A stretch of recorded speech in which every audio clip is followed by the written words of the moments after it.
Sahaba radiyallahu anhumlar mına Peygamber aleyhissalamды көрүп иман келтиришти, жана дүйнөдөн өткөндө ошол иман менен дүйнөдөн өтүштү. Ошон үчүн сахаба пайгамбарыбыздын маектештери болуп калды да. Ошол сахаба радiyallahu anhumдарга кошулайын деп, ошолордун катарында болоюн деп Уайс Корни, Корн урусунан болгон Уайс рахматуллахи алейхи дагы аракет кылган. Мен да пайгамбардын жүзүн көрсөм, мен дагы пайгамбар алейхисаламдын батасын алсам депчи. Бирок Аллах Таала насип кылбады. Апасынан уруксат сурап, оору абалда болчу, өлүм алдында болчу, апасынан уруксат сурап, бир аз болсо дагы мага мүмкүнчүлүк бериңиз, сапарга чыгып келейин. Эң акыркы пайгамбарга жолугуп келейин деген апасы уруксат берди. Аргасыдан уруксат берди. 3 күн убакыт өтө кыска. Бир күнү барды, бир күнү кечке күттү. Экинчи күнү күтөйүн десе, кечигип калат. Кайра арты көсө кайтты. Ошентип 3 күн убакыт өттү, энесинин алдына кызматка келди. Бирок пайгамбар алейхисаламды ошентип көрбөй, бул дүйнөдөн өтүп кетти да.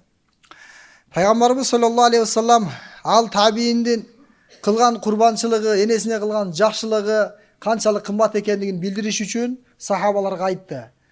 Корун деген урудан Уайс деген улуу инсан бар. Эгерде силер кимдир бириңер ошого жолугуп калсаңар, анда ошол адамдын батасын алгыла. Себеби ал энесине кызмат кылам деп мага жолуга албай калды дейт. Демек, энеге жакшылык кылуу туурасында көптөгөн хадистер келген. Биз апабызга, энебизге жакшы мамиле кылып, алардын батасын алайлы. Себеби сиз менен биздин жакшылыгыбызга эң татыктуу ата эне жана алардын дуасы түздөн түз кабыл. Мусапырдын жана зулум чеккен адамдын ата эненин өз балдарына кылган дуалары сөзсүз түрдө түздөн түз кабыл боло турган дуалардан болуп эсептелет. Муса алейхиссалам күндөрдүн биринде дуа кылганда Аллахка кайрылды. О Аллахым, сен бейиштеги менин шеригимди, кошунамды айтчы, бул дүйнөдө көргөзчү, мен аны көрөйүн деди да. Аллах Таала Муса алейхиссаламга өкүм берди, сен базарга бар, жанагы шаардын базарына барсаң, ошол жерде бир эт саткан касапчы бар. Ошол сенин бейиштеги кошунаң деди. Аябай кызыгып Муса алейхиссалам барды базарга, жанагы касапчыны тапты. Элдердин бардыгы кардарлар келип, катар менен туруп, өздөрүнүн эттерин алып жатышты. Ошол эттердин арасынан жакшы эт чыкканда кичине үзүп, баягы касапчы алып койду да өзүнүн алдыначы. Анан элдерди таратты. Баягы жакшы жумшак, биз суп эт деп коебузбу? Ошолорду акырын алды дагы бир идишке салып туруп. Анан баягы дүкөнүн жаап туруп жөнөгөндө Муса алейхиссалам аркасынан ээрчип алды да. Анан Муса алейхиссаламдан сиз мага келдиңизби, эмнеге келдиңиз дегенде, ушу сизге жолугайын деп келдим дегенде, андай болсо жүрүңүз үйгө конок болуңуз деп үйүнө алып барат да. Үйүнө алып барып, казан асып, анан быркылдап казан кайнайт. Анан жанагы сулпеттер бышат сонун болупчу. Анан дасторконго тамакты коердон мурда аны муздатып, аны жибитип, майдалап, анан нар жакка басып кетти. Ал жерде бир себет сыяктуу бир нерсе турган эле. Анан ошол жерге барып бир нерсе кылып жатты, ошол эттерди бирөөгө бергендей болду да. Анан жакындап көз салып караса, ал жерде картайып калган, жашы улгайып калган энеси бар экен. Ал улгайгандыктан, картайгандыктан жаш баладай болуп, кичинекей болуп калыптыр да. Анан ошого кызмат кылып, эртеден кечке ошол жана жакшы эттерди тандап, анан ошол апасына бышыр беришкен. Анан апасы тамак жеп бүткөндөн кийин, жаш бала тойгондой апасы дагы тойду. Анан колун көтөрдү дагы оозун кыбыратты. Ушунчалык алсыз улгайып калган, үнүн чыгара албады да. Ошондо жанагы Муса алейхиссалам көрүп турат, бейиштеги өзүнүн кошунасынчы. Анан анын кылган амалын байкап турат, эмне кылат экен, эмне кылып жатат. Анан Муса алейхиссаламдын алдына келип Муса алейхиссаламды сыйлаганды айтты. Курсагы тоюп бүткөндөн кийин, мына сен жаңы эле этти кимге алып келдиң эле? Кимге бердиң эле? Ал жердеги ким десе, бул менин апам дейт. Ал улгайып калган, анын тиши жок. Ошондуктан мен ага жумшак эттерди чайнап, даярдап, анан ошентип берем. Анан жаш баланы тазалагандай аны тазалайм, ага кызмат кылам дегенде пайгамбар ошондо аябай сүйүнүп, бейиштеги кошунасына аябай ыраазы болуп, анан пайгамбар алейхисалам батасын берди да. Демек, апалардын, аталардын кылган дуалары сөзсүз түрдө кабыл болот. Мына эгерде наразы кыла турган болсок, анда Аллах Тааланын жазасы өтө көп. Бул дүйнөдө эле Аллах Таала ата энесин сыздаткан адамды бул дүйнөдө эле балдарына, неберелерине сыздатат экен, ахиретке калтырбайт экен анычы. Бул дүйнөдө эле берет экен. Абдурахман бин Аби Бакра радиаллаху анху өзүнүн атасынан риваят кылат. Peygamberimiz sallallahu aleyhi ve sellem aytdı. Ala unabbiukum bi akbaril kebair. Thalathan. Qalu bala ya Resulallah. Qala al işraku billah ve ukukul valideyn ve jalasa ve kana muttakian ala ve kavla zur. Ma zala yukarriruha hatta qultu leytehu sakat. Peygamber aleyhisselam mına uşul berekeli hadiste aytıp jatat. Köngül burgula deyt. Kulak töşөгүlө men sizlerge eң çoң günönü aytayınbı dep uşul sözdü 3 жолу kaytaladı. Men sizlerge eң çoң günö turasında aytayınbı? Sahabalar aytıştı, o Allah'tın elçisi, oba bizge aytыңыз, sözsüz türdө bizge aytыңыз deşti. Oşondo Peygamber aleyhisselam eң çoң günönü bayandap, al işraku billah, Allah Taala'nın zatına şerik koşu dedi. Allah Taala'nın zatına, sıfatına şerik koşu bul eң çoң günö deydi. Жана андан кийин ата энеге ак болуу, ата энени нааразы кылуу дейт. Пайгамбар алейхисалам ошол учурда жөлөнүп, таянып олтурган эле да, капталыначы. Важалас дейт. Ала ва каула зур. Анан отура калды дагы. Көңүл бургула, жалган сөз дагы эң чоң күнөө деди да. Жалган сүйлөө дагы эң чоң күнөө. Ушул сөздү өтө көп кайталады. Жалган сүйлөө өтө чоң күнөө. Ала ва каула зур, көңүл бургула, жалган сүйлөгөн бул өтө чоң күнөө деп ушул сөздү ушунчалык көп кайталады. Кайра кайталай берди. Ала унаббиукум би акбарил кабаир. Мен силерге эң чоң күнөнү айтайынбы деп 3 жолу айтса, ал эми жалган сүйлөө өтө чоң күнөө деген сөздү өтө көп кайталады. Кайталай берди. Ошол сөзүн кайра кайталай берди. Сахаба радиаллаху анхумдар айтат. Культу лейтаху саката. Пайгамбар алейхисалам унчукпай калганда жакшы болот эле. Пайгамбар алейхисалам кыжалат болбогондо жакшы болот эле. Пайгамбар алейхисаламды ушул учур аябай кыжалат кылды. Ушул учурда пайгамбарыбыз аябай кыжалат болуп жатат деп баардык сахабалар ошол жердеги боору орушту да. Эми бул жерде кечирилбей турган эң чоң күнөө бул ширк. Аллах Таала башка күнөөлөрдү кечирсе дагы бирок ширкти эч качан кечирбейт да. Ошондуктан адам баласы ширктен сактаныш керек. Ширктин дуасы бар. Allahumma inni a'udhu bika min an ushrika bika shay'an. O Allah'ım, men pana tileyim, jardam surayım senden.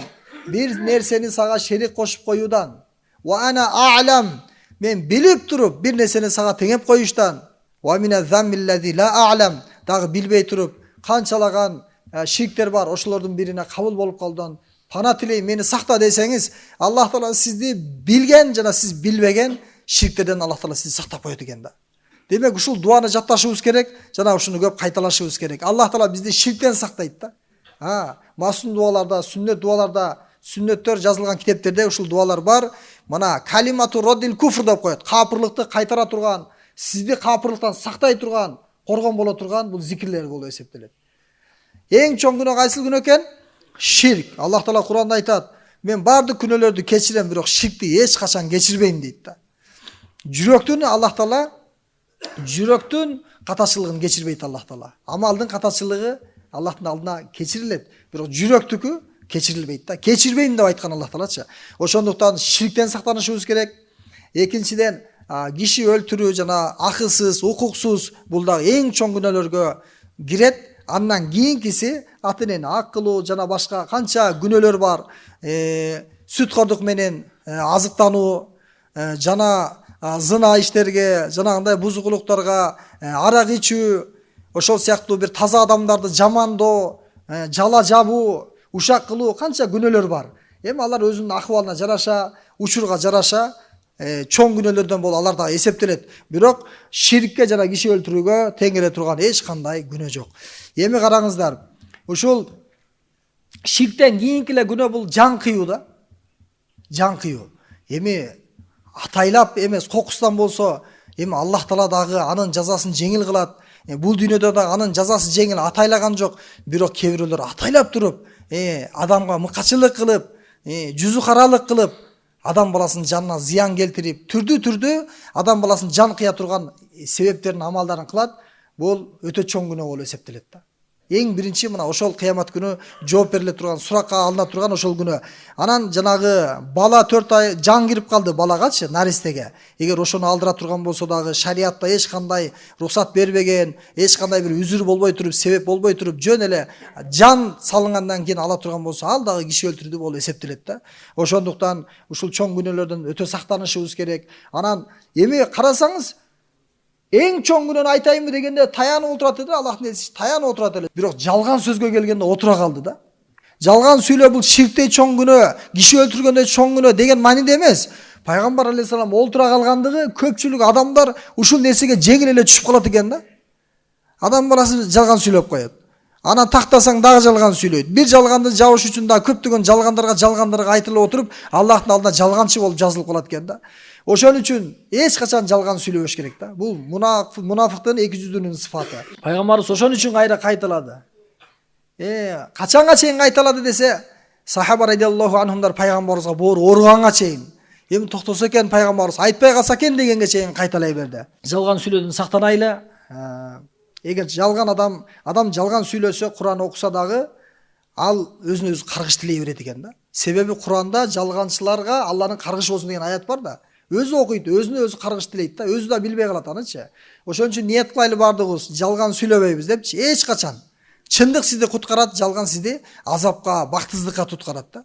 Андан кийинки хадисте Варрат рахматуллахи алейхи айтат, Муавия деген сахаба бар эле. Анан Мугиро деген сахаба мени өзүнө кызматчы кылып алды дейт. Мугиро деген сахаба Варрат рахматуллахи алейхини кат жазуучу кылып өзүнө кызматка жанына алат да. Анан Муавия радиаллаху анхунан кат келди дейт. Сиз мага Аллахтын элчисинен уккан сөздөрүңүздү, насааттарыңызды айтыңызчы дегенде, анан Варрат рахматуллахи алейхи айтат, Мугиро сахаба мага жаздырды, жана мен өз колум менен жаздым дейт. Мугиро сахаба Муавия сахабанын сураган насатын, өз талап кылган нерсесин өзүнүн кызматчысына Варратка жаздырды. Мен пайгамбар алейхисаламды дейт 3 нерседен тосконун уктум дейт. Биринчиси көп суроо дейт. Экинчиси малды, байлыкты тура эмес иштетүү, үчүнчүсү бекер сөздөрдү сүйлөө дейт да. Аллах Таала жек көрө турган мына ушул 3 амал бар экен, мен пайгамбар алейхисаламдан өзүм уктум дейт. Ушул 3 нерседен сактанган болсоң, сен ийгиликке жетесиң деп, анан ушул насаатына жооп берди. Талабына жооп берди да. Эми суроо дегени, эми зарыл болсо, мисалы диндин маселеси болсо, мисалы жашоодо керектүү өзүңүздүн кесибиңизге жана башка, ал рухсат да, өзүңүзгө керектүү нерселер. Бирок кээ бир суроолор болот пайдасыз. Ал өзүңө деле пайдасы жок. Же болбосо көп суроо адат кылып алат адамчы. Бир зарылчылыгын сурап жүрө берет дайыма. Мына ошол нерсе жакшы эмес экен. Колдон келсе адамдардан суранбаганга жана орунсуз сизге кереги жок суроолорду сиз менен биз бергенден алыс болушубуз керек экен. Анан малды тура эмес иштетүү дейт да. Идаатил мал. Аллах Таалага жакпайт дейт. Аллах Таала жек көрөт дейт. Аллах берген байлыкты тура эмес жака иштетүү да. Көпчүлүк учурда сиз менен биздин мынакей тойлорубузда, тояштарда көп ушул ысраптар болот. Мына ошол Аллах Таалага жакпайт экен да. Пайгамбар алейхисалам кубанычта дагы, кайгыда дагы бизге үлгү. Бир жолу пайгамбар алейхисалам сапарда никеленген эле, ошол сапардагы ар бир инсан өзүңөрдөгү бар нерсеңерди алып келгиле деди. Бардыгы бирөөсү суусун, бирөөсү курмасын, бирөөсү ошентип той бүтүп калды. Пайгамбар алейхисаламдын эң эле көбүрөөк мындайча айтканда сарпталган тою бир кой болгон да. Бир кой болгон. Эгерде бир сахаба келип мен үйлөндүм дегенде пайгамбар алейхисалам бир кой болсо дагы сен союп кой деген. Айлана чөйрөгө билдирип кой, мүмкүнчүлүгүң болсо дейт ошондо дагычы. А бирок бизде бир кой менен бүтпөйт. Эгерде 2 жаш үйлөнөм дей турган болсо, 2 жаш көнсө дагы ата-энелери көнбөйт.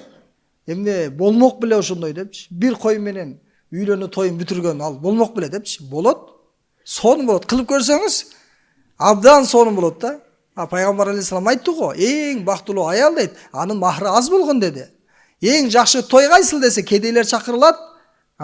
Эң жакшы той, кедейлер калтырылбайт дейт.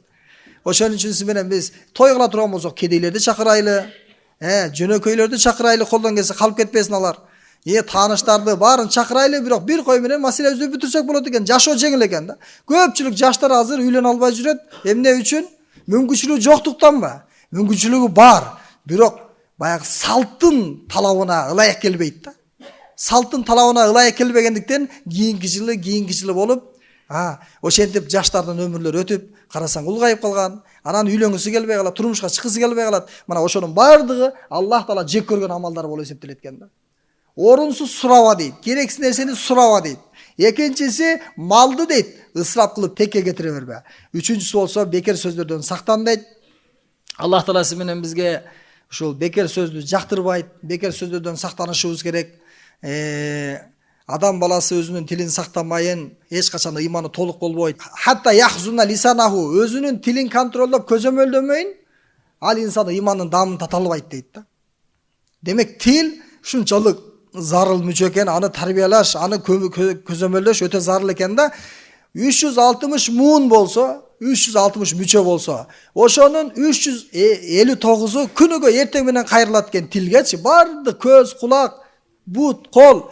Анан айтат экен, эй тил, ин истакомна, сен түз болсоң биз дагы түз болобуз. Вайн и'важажна, сен кыйшыйсаң биз дагы кыйшыябыз. Сенин себебинден биз зыянга учурайбыз. Сенин себебинден биз тозокко түшүп калабыз. Сен бүгүн суранабыз, бир жакшы жүрчү, түз жүрчү, кыйшайбачы дейт экен да. Ошондуктан сиз менен биз пайдасыз сөздү эч качан сүйлөбөйлү. Мына Абдулла бин Мубарак деген улуу инсан болгон, ошол өзүнүн доорунда теңдеши жок алым болгон экен да. Бардык жакшылыктардын ээси болгон да. Ага эч ким жете алган эмес. Эмне үчүн ушул даражага жеттиңиз дегенде, мен өмүрүмдө пайдасыз сөз сүйлөгөн эмесмин дейт да. Пайдасыз сөз жүрөктү карайтат экен, катырат экен. Эгерде сүйлөө күмүштөн болсо, унчукпо алтындан дейт. Ошого сүйлөгөндөн кийин сүйлөбөгөндү да билиш керек. Тилди контролдоп, кайсыл учурда эмнени сүйлөш керек. Жакшы сөз болсо сүйлөйлү, жакшы сөз болбосо сүйлөбөйлү. Себеби Аллахты капа кылат экен, Аллах Таала андайларды жек көрөт экен да.